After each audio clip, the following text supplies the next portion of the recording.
In a previous video, we introduced the economic difficulties emerging in Europe during the 16th and 17th centuries. In this segment, we will examine those problems more closely. Between 1560 and 1660, Europe entered a prolonged period of turmoil, a situation that surprised many contemporaries. For nearly a century before the 1560s, most of Western Europe experienced sustained economic growth. The discovery of the New World promised even greater prosperity, and governments across Europe were becoming more efficient, offering improved conditions for trade and internal stability. Yet by the mid-16th century, dark clouds were gathering.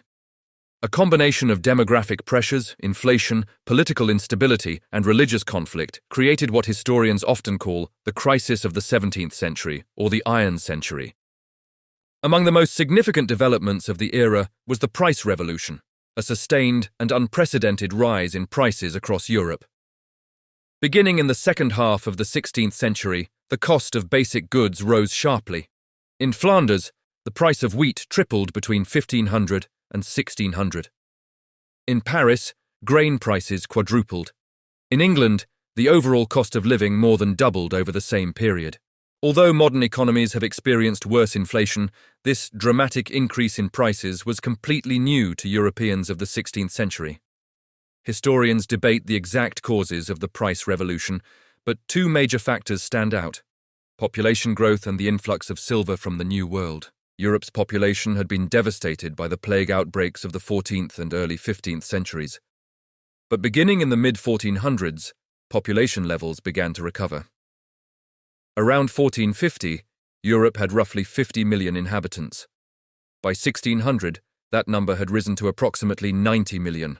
The problem was that agricultural productivity did not rise to match this growth. Farming methods remained largely unchanged. As a result, more people were competing for a relatively stagnant food supply. Higher demand for food naturally drove prices upward, making basic necessities increasingly unaffordable for many Europeans. Beginning around 1560, Spain imported enormous quantities of silver from its colonies in Mexico and Peru. Between 1560 and 1565, about 10 million ducats of silver entered Spain. Between 1576 and 1580, that number doubled. Between 1591 and 1595, it quadrupled. Spain used this silver to pay its creditors, support its armies, and purchase luxury goods. From there, silver spread throughout Europe. Flooding the market with precious metal reduced its value. As silver became more abundant, more money chased the same amount of goods, driving prices even higher. Merchants and landlords benefited because they could raise prices on goods and agricultural products. Laborers, however, did not. Wages rose far more slowly than prices, leaving many workers unable to keep up. With population rising, there was also a surplus of labor, keeping wages low. Many families survived only in good harvest years. In bad years, or during wartime, starvation became common. The result was a widening economic divide. The rich grew richer, and the poor grew poorer. Inflation also created major problems for governments. As prices rose, rulers needed more revenue simply to maintain normal operations, let alone finance wars.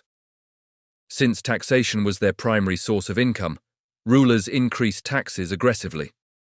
This burden fell disproportionately on the middle class, especially urban property owners, who held most taxable wealth.